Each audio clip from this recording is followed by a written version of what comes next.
Hello, good morning, good afternoon, good evening to everyone. Thank you for joining me today on today's webinar.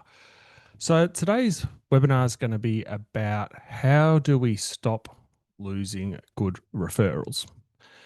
What we're going to cover in the second half of this presentation is fixing the digital disconnects that cost lawyers clients. But first, I wanted to thank Legal Practice Intelligence for having me on for today, and I hope you find this session really helpful. So, what are we talking about today, really? We're talking about growth. Really, at its fundamental, core, what we're talking about is growth. And specifically, we're going to cover things that cause us leaks in our growth. So, there's going to be leaks that come from referrals, and we're going to cover that today. And what we're going to do is cover on how do we actually close that gap. But if we think about, well, how do right sort of back to basics, how do law firms actually grow? And I think at a really high level, there's two buckets on how law firms actually grow. We've got non-organic growth. So with non-organic growth, we're usually talking about, say, lateral appointments. So bringing on partners with a transportable practice or mergers. With organic growth, we might have sort of two kind of key things that we might do. And the first is simple to say, sometimes hard to do, and that's increase your prices. The second is to increase the amount of work that you take on. And usually when we're talking about that, we're talking about with your existing resources. So current team and taking more work on. But it can also apply to, say, bringing in new people to service that new demand. So today's presentation, today's webinar is going to be predominantly around how do we grow organically. And the work that we do today is going to help you increase that volume of work and also have the knock-on effect of giving you the ability to increase your prices. But before we sort of kick off, what makes me an expert in how to grow a law firm? So my background is I started with a relatively small firm straight out of uni called HWL. And I was the only marketing person in that firm when I started. And there were about 200 people. And as you can see there, they went through a bit of a growth trajectory. So the first merger that I was involved with was with HWL and Abbott Tout. I was then there as they grew into HWL Ebsworth, which was one of the largest mergers of law firms at the time in Australia. And it's from that experience where I got to see both the effects of organic growth and non-organic growth at law firms.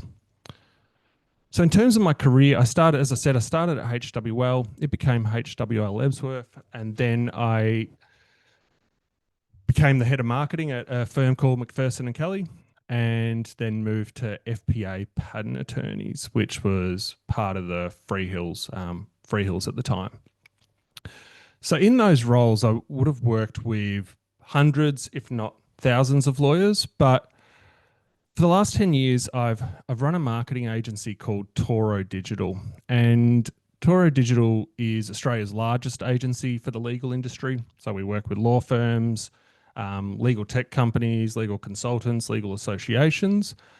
And in that role, we would have worked with thousands of lawyers. We've built over 100 websites for law firms and delivered about 250 or so marketing campaigns.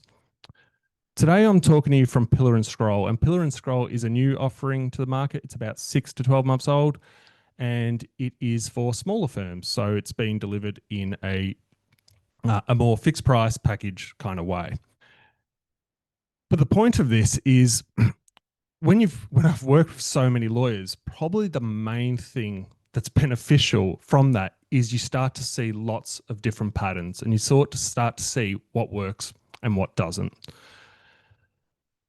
So today, what we're going to be talking about is how do we fix those digital disconnects between people getting a referral and making contact. We're not trying to make anything up here. What we're really trying to do is align your reality. So, the actual status of your current firm and your current practice, how do we align that to your online presence? And I think if we look at what the end goal of all of this is, it's to make your marketing investment as effective as possible. And what we want eventually is for it to become as effortless as possible. So today's goal is really about how do you grow organically? How do you fix those digital disconnects? But before we get into that, we need to go back to kind of basics and think about, well, how do people find and choose a lawyer when they need one? And this is one of the most important questions you can ask yourself, because if we understand this, we understand how to go to market. We need to think about, what are they looking for? We need to understand that before we can understand anything else. And I think the easiest way to do that is to put yourself in your prospective client's shoes. For pretty much every practice area within law, the decision to engage a lawyer for someone is a high stakes decision.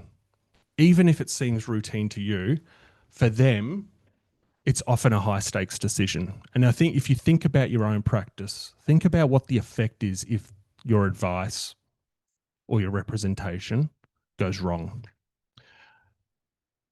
Most people who engage a lawyer have little or no experience in ever engaging a lawyer before. And that includes people in business. So this is a really hard decision for a lot of people to make. There's also, in most instances, no certainty of an outcome, especially in a dispute. There's no certainty. And again, in most practice areas, people rarely get a second go. So if there's a mistake, they don't get another go at it. They're sort of left with whatever the result was. And so if we think about all of those things, this is one of the hardest decisions someone needs to make, even if it seems routine to you. So what do people do when the stakes are so high? Well, they ask someone they trust. Between 80 and 95% of new client work that comes in for a lawyer will come from a referral. And it's generally accepted that a referral is simply a proxy for trust. What people are looking for is trust. They're buying something that's really intangible and ephemeral. So they go to someone for a referral as a way of kind of getting comfort in themselves that they're going to be able to trust the person to do the job. So what does marketing do? A lot of marketers will tell you it's about a system. It's about creating something that replaces or supplements referrals. And I think it's just not quite right. I think it's about making referrals happen. We don't want to play at the edges and go, okay, well, if 80 to 95% of work comes from referrals, we're going to do some with digital marketing or advertising or whatever. No, it's about how do we actually get more referrals or better quality referrals. That's what marketing is about. One of the most common kind of, I think, misconceptions around referrals is that it's a reactive strategy. If you do a good job, the referrals will come. And absolutely that they will, to a degree. But a lot of the time, people don't know if a lawyer's done a good job. How do they know? Often it can be tested, say 10, 20 years down the track if what you did was a good job. They usually don't have a comparison set. They often haven't engaged a lawyer before to know if this was a good job versus a bad job. And so it's quite difficult for them to assess it. And so generally I would find with people who say, if I just do a good job, I'll get work, it's that they don't have a strategy, or that their strategy is what we might call hope. And hope isn't really a strategy. What we want is, how do we proactively go and get more or better quality referrals. And so I think there are four main strategies we can go about with this. Like what are these sort of organic growth strategies that we could pursue? And the first is to be a rainmaker. This means different things to different people, but usually what a rainmaker can do is the sell ice to Eskimos kind of situation. They can usually sell anything. And what's really interesting about rainmakers is the amount of time and money, but usually time that they need to invest in marketing and BD. So that's the trade-off of a rainmaker, is often the investment that they need to put into being a rainmaker, to being able to network, to go to, if we think like really old school, like going to the golf clubs and getting the work. There's a huge time cost to that. The second one, and this is something that's incredibly popular, but I'm yet to actually see be really, really effective as a standalone strategy. And that's becoming a social media influencer or a personality.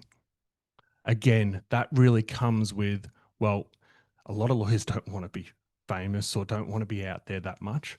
So it's for some people, but I generally find that it's not that effective. As I mentioned, hope. I don't think hope is a strategy, but it's there. It is how some people grow. Some will grow from just basically getting work. As you'll see later, I don't think that's a very good strategy, and it has a lot of downfalls. But the fourth one is, I think, the most effective strategy. And by effective, I mean the smallest amount of inputs for the maximum output. And that's to make it easy for others to refer to you. So in all the work that I've done with law firms over the years, I've developed this model. And what I've found is that lawyers that either adapt to or fit this model, depending on which way you look at it, are amongst the most successful lawyers I've ever worked with. They have these kind of 4 steps in their strategy. And unlike the rainmakers, they spend a lot less time and money on marketing and BD. There was a recent study from Macquarie Bank, and it was their sort of research study into law firms and how profitable they are.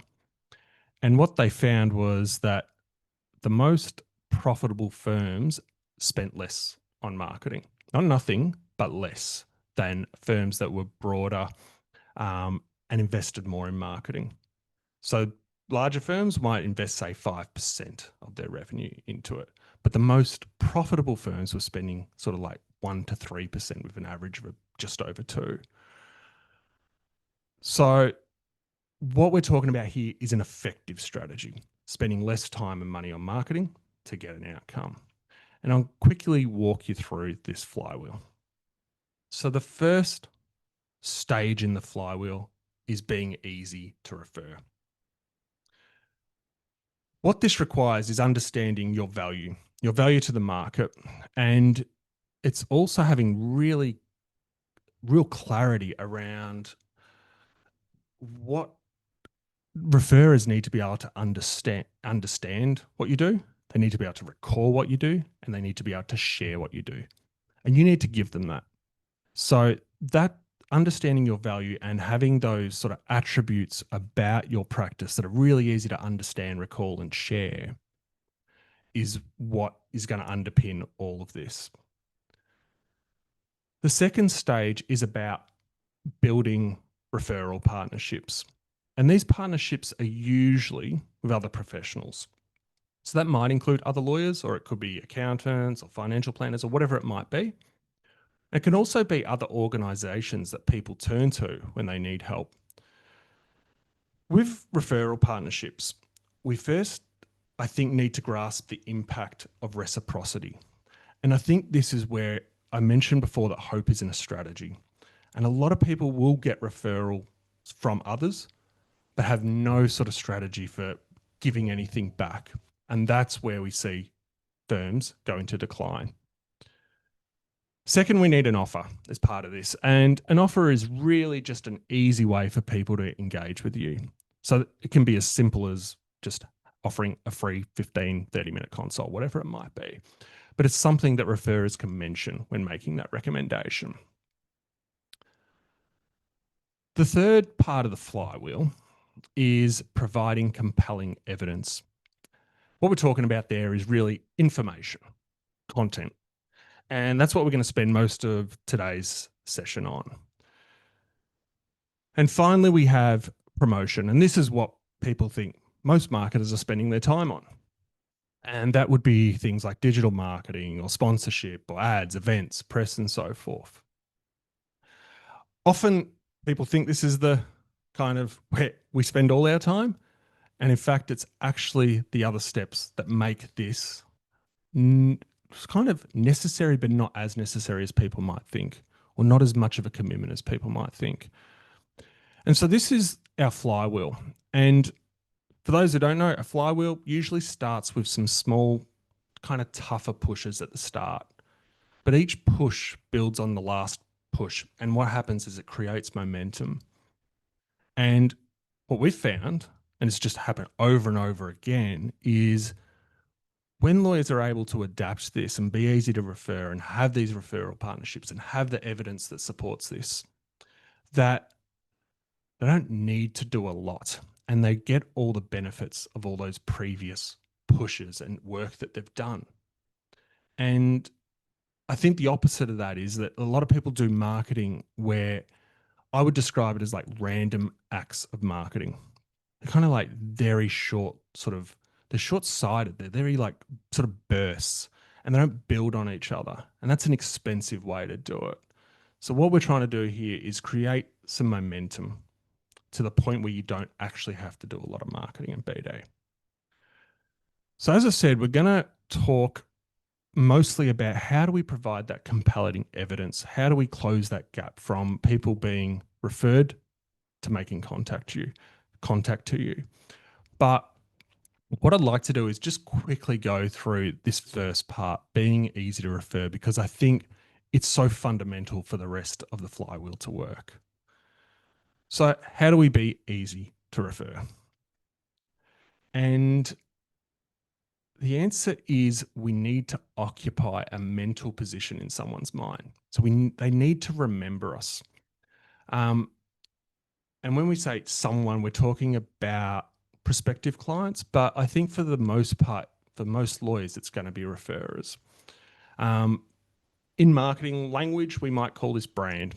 Some might call it reputation or a position.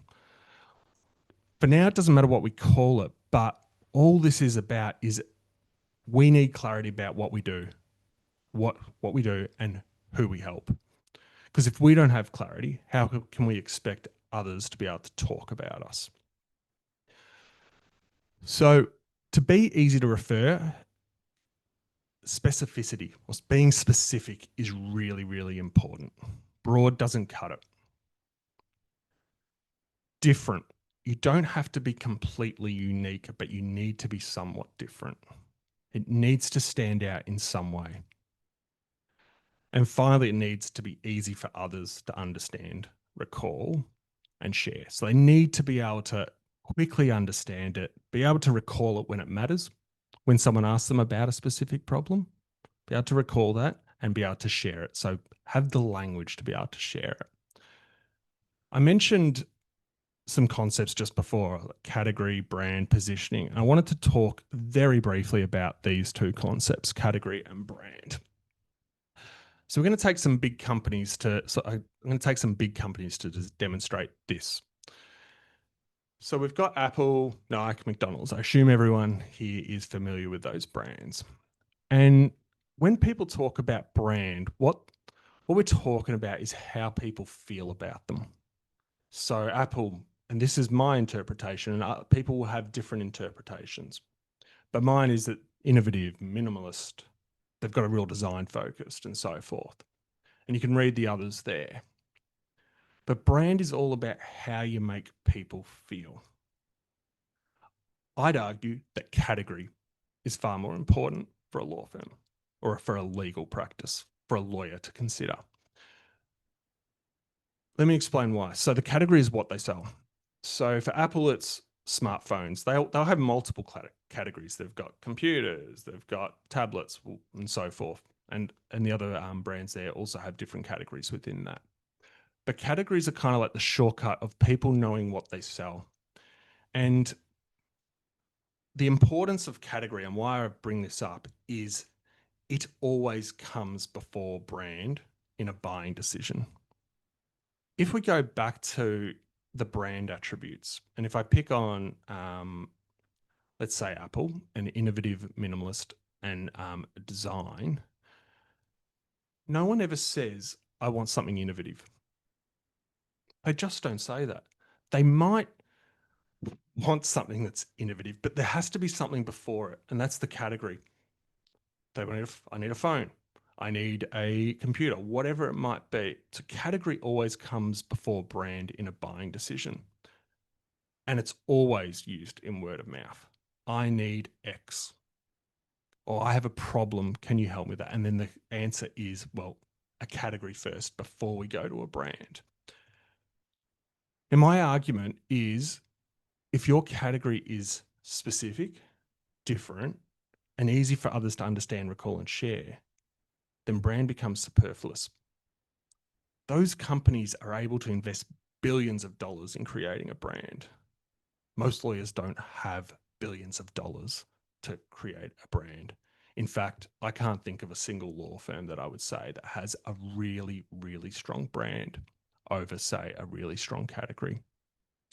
So here's how this kind of plays out. So the category, the master category is lawyer, or you could do law firm. The subcategory, which most lawyers will have, is a specialization in a practice area. So if we say family law or employment law or M&A, whatever it might be, what we want to do is add a modifier to this. Now, this is this exercise can take hours and hours to do, but for the sake of this webinar, I want to give you a really brief overview of what this might look like. So if we think about modifiers, we're usually talking about a who. Who do we serve? And the first way we can kind of do this is with market. And that's how people like self-identify as themselves. So they identify as business owners or accountants, or they work in the manufacturing industry, or they're of a particular culture, or they're wealthy. These are just some examples of how people might identify themselves as. Probably the more common one we see is segment. And this is people who aren't necessarily they don't self-identify as a particular thing, but they share a similar problem or a situation. And you can see some examples there. So it might be like they have a specific compliance problem or something that they need to comply with. Maybe they have a personal situation that they're in. So they're about to go into retirement, or they're having a dispute within the family, whatever it might be.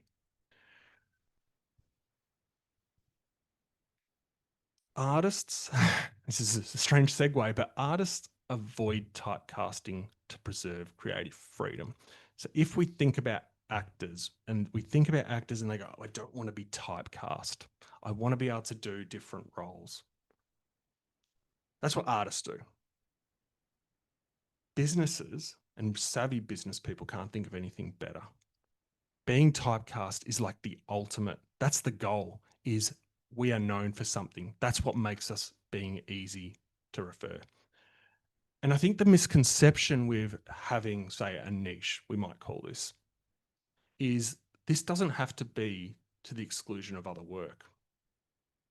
But unless you become that rainmaker or social media influencer and you spend so much time or so much money on becoming almost famous for being famous or being able to attract work just from all sorts of different people, this is the way we do it, is we have something that's specific and it's different and it's easy for others to refer. Okay, so that was step one in the flywheel. We're not going to cover referral partnerships today. different topic. What I'm going to move on to is how do we provide compelling evidence of your expertise and experience? If we think about the buyer journey, so we know that people are going to get a referral. But if we think about this in a pre-digital era, this is what it kind of looked like. Was you have someone goes and gets a referral, and then they make contact with the lawyer. And you go, okay, it's pretty simplistic, but that's the way it was. And it was because to get the information about whether I should engage this lawyer, you had to go to the law firm, meet with the lawyer in person. There was no real information available in any way to be able to make that assessment. I think the most extreme example I can think of is, say, a law firm having a full page in the yellow pages. They might have some information about the firm on that, but that was really the only public information about the firm.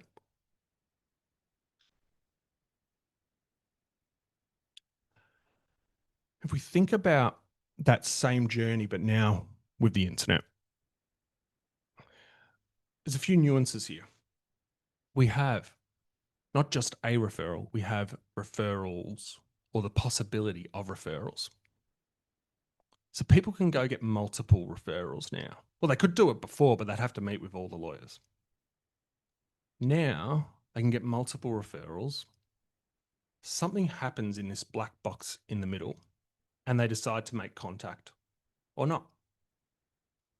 What happens in this black box? We call it the messy middle, and this is based on a research study by Google.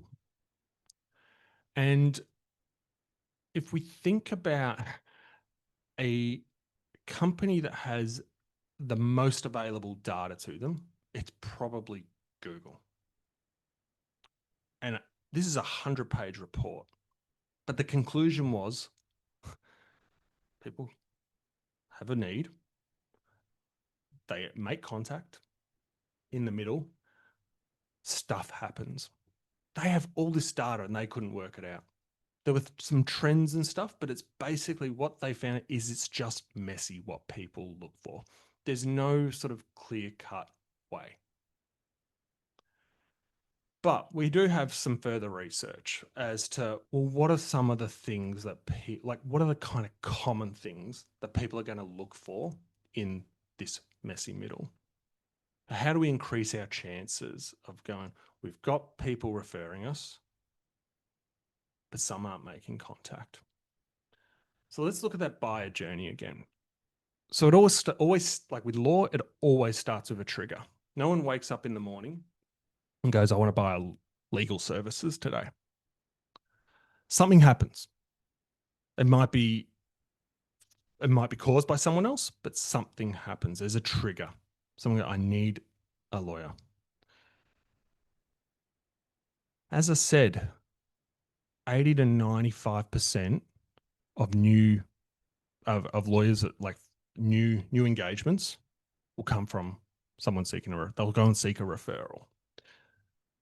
There are so many studies around this, and that tends to be the range. And I think it does depend on which practice area you're in, but you can see it's the overwhelming majority. We usually have somewhere between 5 and 15% around a generic search. And that's someone going onto Google and looking for the category. So like a family lawyer or a business lawyer or an M&A lawyer, an employment lawyer, an IP lawyer, whatever it is. It's a generic search. They're not looking for a specific firm or a specific lawyer. They're making this sort of broader search. And then you have this sort of lower bit, which is 5 to 10%, which is heard of market. I've heard of them before. It was a trigger point, and I've heard of this firm before. This next stat is quite amazing, but not surprising. More than 99% of people will do some form of online due diligence. It's basically 100%. Everyone will go online and do some basic or more complex research on that lawyer before making contact. More than 80% will go to the firm's website. So 4 in 5 will go to the firm's website.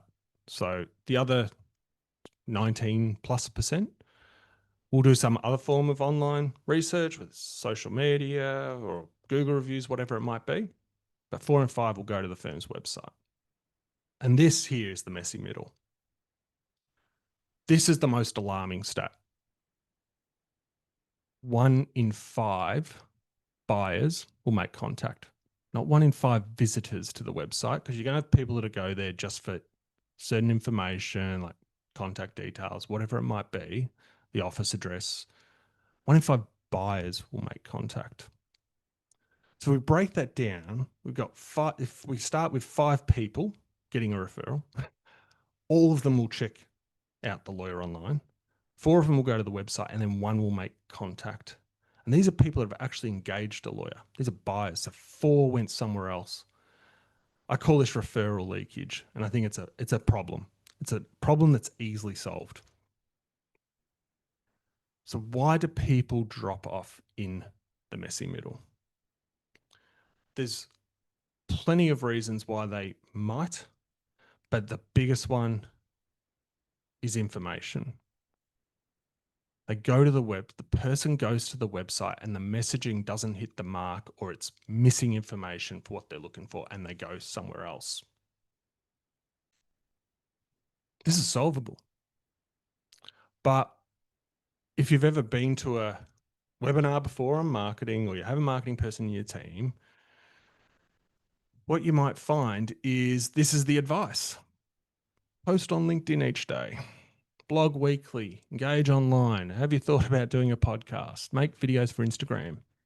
It's like, as I said at the start, I've worked with a lot of lawyers, and there aren't a lot of lawyers that have time for this. Some lawyers love doing this stuff, but most don't. And most see marketing as a means to an end, getting good work. So we need leverage. You have limited time for marketing. The best, and this is going back to that Macquarie study, spend less money on marketing. I think that if a lawyer can spend up to 5% of their time on marketing, they're doing really well. That works out, if someone's full-time, roughly about 100 hours a year.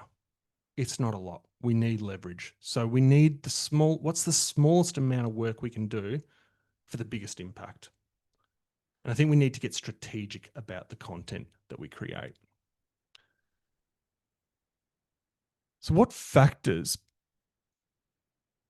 if we're thinking about this messy middle where people get lost in this journey, what factors are important to prospects in their decision-making, their pre-contact decision-making? So this is before they've reached out. What's important to them? So what I'd like you to do, and it's probably time permitting, is I want you to draw up a little table.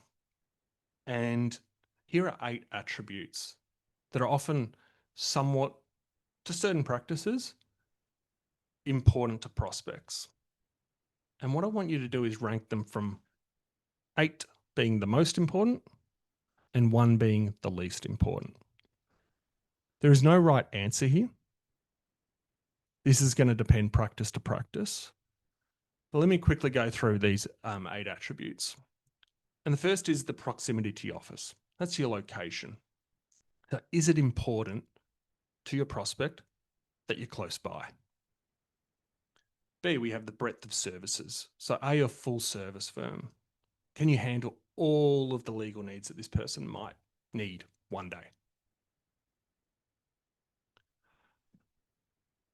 Not to guide you, but this one, proven success in similar contexts. Have you done this before and had success within the context of the person that's coming to the website? Everyone kind of wants that. No one wants to be someone's first when it comes to legal advice. The rapport that they have with you, is that important? Some practices it is, some firms it is. The firm values can be important in some practice areas. the technical legal expertise. So kind of like the black letter of the law stuff. Are you a good lawyer? Or do you have the expertise to kind of solve my problem? Great client service. So that's things like, are you responsive? Do you explain things easily to people? And value for money. So not price, but value. Are people going to get value for money? So the first step in this is to rank these from how important are these attributes to your prospective clients before they've engaged you. This is where it gets really interesting. And this is how we get focus and leverage in our content. So we have a list of attributes by importance. But now there's a second part, and that's how easily could your prospects evaluate this attribute before contacting you? And I use the word could because it might not be the current, like the status quo at your firm, within your practice. But if you put aside the how you might do this, how could prospects actually evaluate those attributes before contacting you? And how easy could they do that? And so what we want to do is rank them from 8 being the most easy, 1 being the most difficult or hard. And what we kind of end up is maybe something like this. These are just an example of some numbers.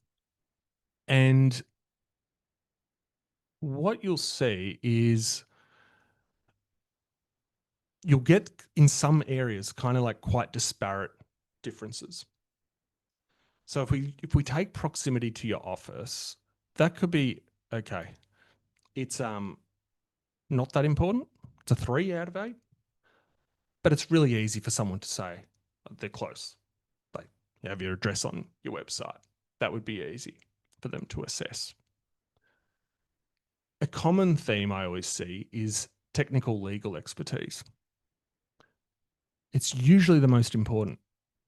Most lawyers will say that's the most important thing, which they're right. It is. But for a lot of their clients, it's really hard for them to assess if they're really good lawyers or not. This is not to guide you, but this is just to give you some examples of how this kind of plays out. So once we've finished that exercise, what we do is we're just going to plot that on an 8x8 graph.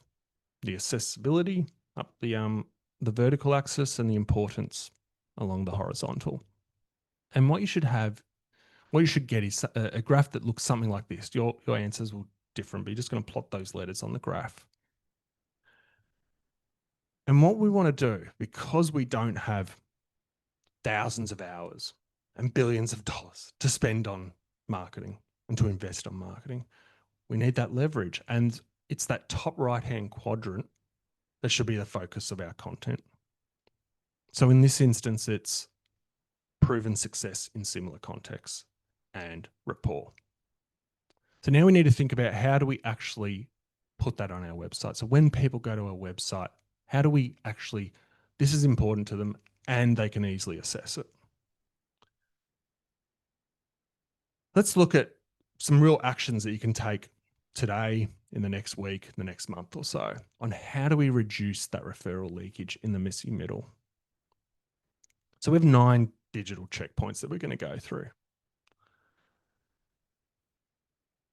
If we go back to the buyer journey, the most common thing is there's going to be a trigger. There's always a trigger. And then most people, 80 to 95%, will get a referral.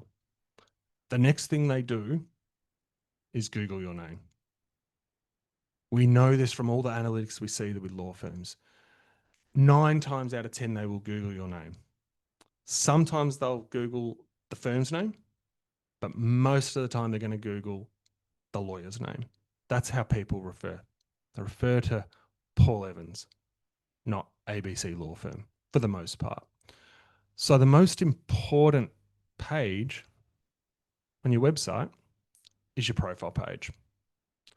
And so 7 of these checkpoints out of the 9 are going to be about your profile page. The first checkpoint is about the positioning statement. And this is why I covered being easy to refer at the start, because it has a real knock-on effect to this part as well. On your profile page, it should really clearly state what you do and who you help, ideally in the first sentence. Here's some examples. Now, the not so good ones are based on real law firm profiles. Their names and dates have been changed.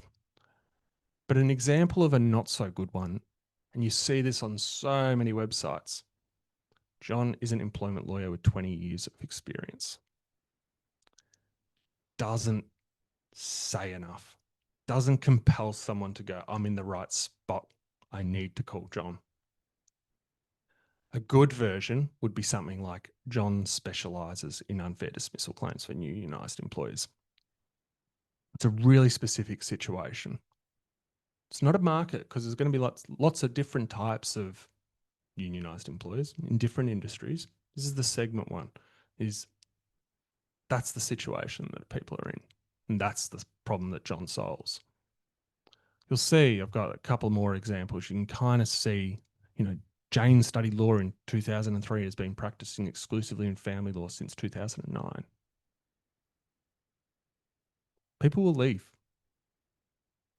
Whereas you can see the good version, really specific. Referrers can remember something like that as well.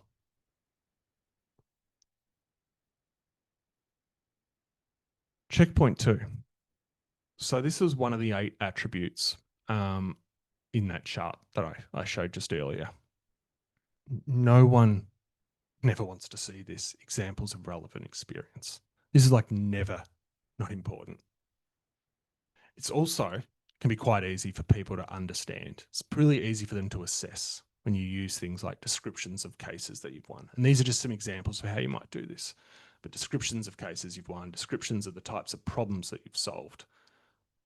Some metrics can be really helpful in certain practices. So it's number of cases handled, or percentage of wins, whatever it might be. And so I've just got a few examples here. I'm not going to read them all out, but you can kind of see some examples here. So the first one is like, John achieved a complete dismissal of unfair dismissal proceedings as a healthcare provider, blah, blah, blah, blah, blah.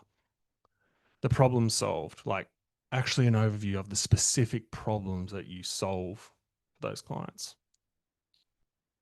If you're able to, some metrics around it, like John has successfully resolved over 150 unfair dismissal cases the past 3 years. Success metrics, like in this instance, is how you've saved the money. So saved on average 75,000 per case. These are really compelling to people. They tell a story. Checkpoint 3, important and easily accessible information. So this is based on that chart that we did, where they fit on the importance or how easy they are to assess. What are the other attributes? So if we look at that, if rapport was on there, how do you communicate rapport? And how do you make that easy for someone to actually understand? I'm going to have rapport with this person. It's pretty tough. But maybe you could share the story of why you got into this area of law. I think a really compelling way of doing that is, instead of writing your profile in the third person, write it in the first. It's instantly going to sound more personal. A video. So a video of you explaining what you do and who you help is a good way of building rapport. If technical legal expertise is important and easy for your market to assess, I would say it's probably most likely that most of your referrers are going to be other lawyers. But if that's the case, you would list cases, you'd have your qualifications. You might include some information about like how you solve problems. You might include awards, so like legal awards for, say, technical brilliance. They might be from like a law institute or a law society. Might even be academic achievements. Firm values, if that's important and it's something that people could easily assess, well, communicate in your profile like how you live them and why they're important to you. I'd say this is usually the domain of like plaintiff lawyers or lawyers working with individuals, occasionally with business. Um, there's something, how can you actually explain like why they're important to you and how you kind of demonstrate them? Proximity to your office. So if it's often not, but if being close to your office, uh, the prospect is close to your office is important and it's usually easily accessible, is you might include information about how you live there or how you grew up there or why is it important that you're there. I'd usually say this is for regional practices. I don't know if anyone will care if you grew up, say, in the suburbs of Melbourne. Breadth of services. I'd say in most instances, at this stage of like the purchasing life cycle, where they're about to engage a lawyer, it's rare that this is important. But if it is, you might include some information about how you work with other practices. These are the next two attributes. So value for money and great client service are probably more of a show, don't tell kind of scenario. So what I mean by that is like, what information can you provide that actually shows them that you might be value for money? Rather than saying we are value for money or I am value for money. It's like, how do you show them? So that might include information like compared to alternatives where better value for whatever reason, or it might be you have fixed fees, or it's you use technology to ensure like quality or speed. You might include some metrics like the negotiation tactics that you employ have saved a lot of money. Um, Perhaps it's additional support post. You might have different levels of engagement. You know, it might be that people can in, do some of the work that you might normally do yourself, like if that's possible. Um, Great client service. It's a tricky one, but sometimes this is something that you could communicate, and if it's really important, and if you can communicate it, things like direct partner access. Maybe it's your onboarding process, like people. You can actually state this is how we're going to bring you on. Perhaps it's a responsive guarantee. Or maybe it's like if you're in a particular industry or serve a particular niche, maybe it's you operate in hours that are more sort of suitable to them. And you'd state that. You might state something like you don't have additional charges for ad hoc inquiries, or you give, again, maybe some post-matter support. Whatever it is, can you communicate that on your profile? Checkpoint 4 is external proof.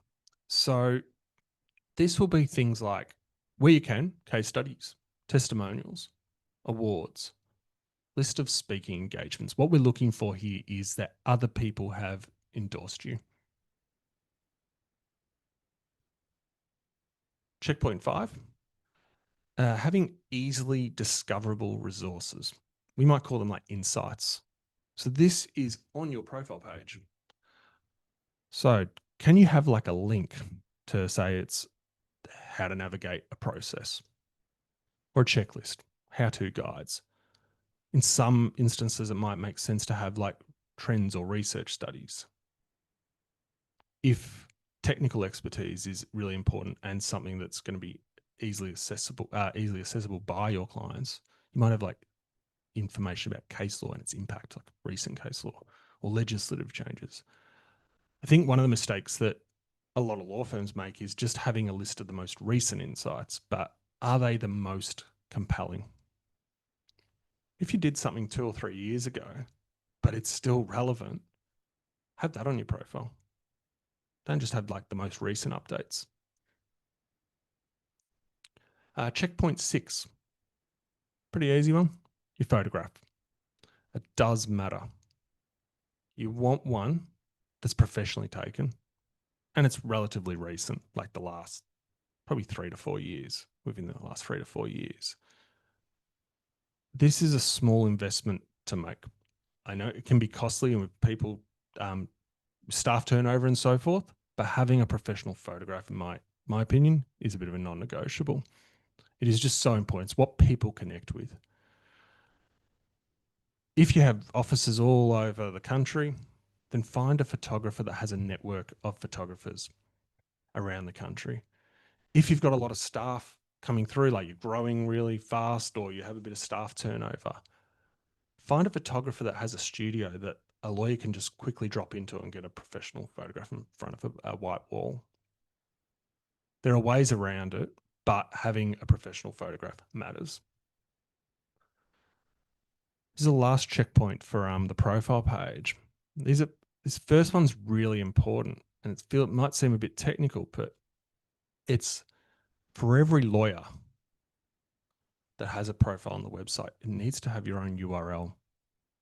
Because when someone searches that name on Google, which we know 90% of people will do, they'll search for the name. And if your website doesn't have a specific page for that person, it's going to be really hard for them to come up. So we need actually to have each lawyer to have its own page, its own URL to be able to come up. Otherwise, you're just making it hard for people to find you. The contact information. This is can't be like a contentious one within firms. Like, do you have the mobile number? Do you have a direct line? Do you have a line to your assistant? No right or wrong answer. It's just having a conscious decision of how easy do you want to be to contact. You might also have like an appointment link. If client service, for example, is really important and something you want people to be able to easily assess, is like make it easy for them to book an appointment with you. It's just a possibility. So as I said, 90% of people search for the lawyer by name on Google. They'll get the referral, then they'll search for the lawyer by name. Some will search for the firm. So on your firm, on the website, messaging and navigation. This is checkpoint 8. If possible, so especially if you're a smaller firm, can you provide a clear positioning statement on the homepage? Is there something the whole firm, like that encompasses the whole firm? For a big full service commercial firm, it's quite tricky. But if you're a small boutique, that's something that you could put on your homepage. It's only going to strengthen the likelihood of people calling you. Is it easy for a user to find what they need? So this is just your navigation. This is like the bit where you don't get cute. Team, expertise, insights. Use really easy labels. People know what to do when they have not what do we do, who we are. Make it really easy. And finally, does the design pass the sniff test? Like, does it just look professional and modern? Like, is this a firm that takes care in their appearance? So here's an example of a poor positioning statement on a homepage.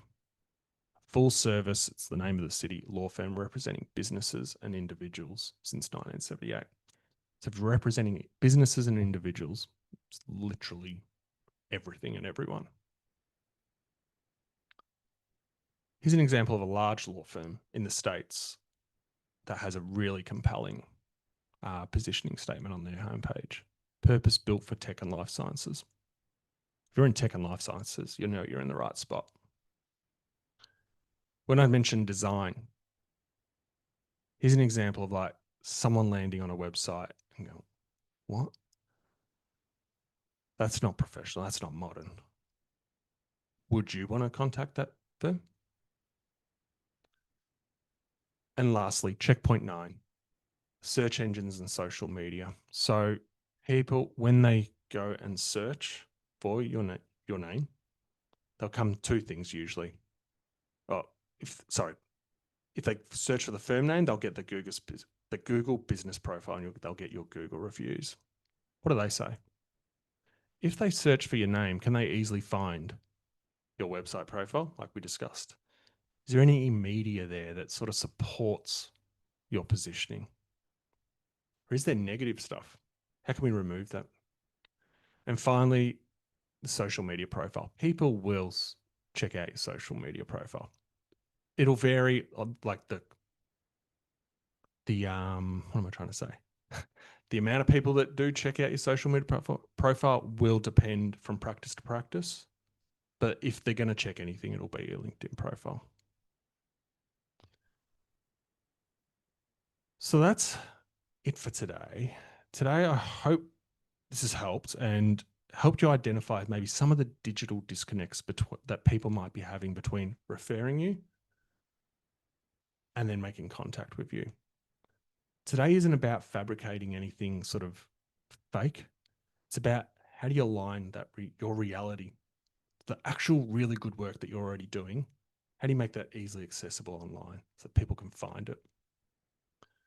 So I have two offers for you today. And the first is, if you like, you can visit this website, beeasytorefer.com. And on there, you can answer 16 questions, takes about 3 or 4 minutes, and you'll get a free report. It'll give you an idea of, well, am I easy to refer? Am I making it easy for other people to refer to us? It's our biggest source of work. What it'll do is it'll produce a custom report with some recommendations on where you can improve as well. And if you like, very happy to have a 15-minute call with you to discuss your results.